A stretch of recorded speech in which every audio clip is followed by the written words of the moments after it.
ఈ రోజు మనం ఒక్క విషయం గుర్తుపెట్టుకోవాల్సిన అవసరం ఉంది.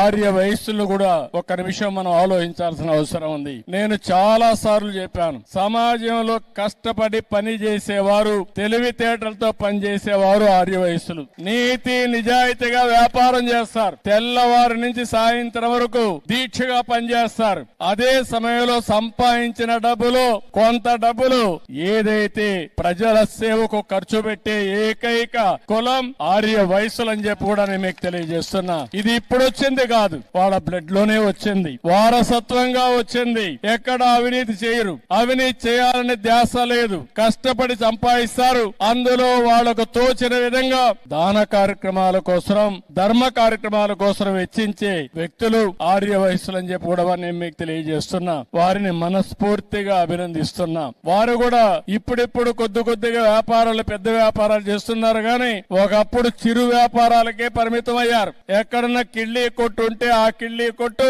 ఆర్య వసూలు తప్ప వేరే వాళ్ళది కాదు. అన్ని కొట్టులు వేరే ఉండేటివి. ఇప్పుడిప్పుడు కొద్దిగా ఆ కిరాణా కొట్లు కూడా వేరే వాళ్ళు పెట్టేసే పరిస్థితికి వచ్చారు. కాబట్టి ఇవన్నీ కూడా మల్టీ ఛానల్స్ వస్తున్నాయి, మార్ట్లు చేస్తున్నాయి, షాపింగ్ మాల్స్ వస్తున్నాయి, అనేక ఇది వచ్చాయి. కానీ ఎన్నో సార్లు చెప్పాను, అందుకే ఆర్య వయసుల కోసం ఒక కార్పొరేషన్ పెట్టి మీ తెలివితేటలు ఉపయోగించి మిమ్మల్ని కూడా వ్యాపారస్తులుగా తయారు చేయాలని తెలుగుదేశం పార్టీ ముందుకు వచ్చామని చెప్పి కూడా నేను మీకు తెలియజేస్తున్నా. భవిష్యత్తులో ఇంకా ఎక్కువ చేస్తాం. కన్యకా పరమేశ్వరి తల్లి మనకు అండగా ఉంటుంది. ఆ ఆశీస్సులు ఉంటాయి. తప్పకుండా మీ అందరికీ న్యాయం జరుగుతుంది.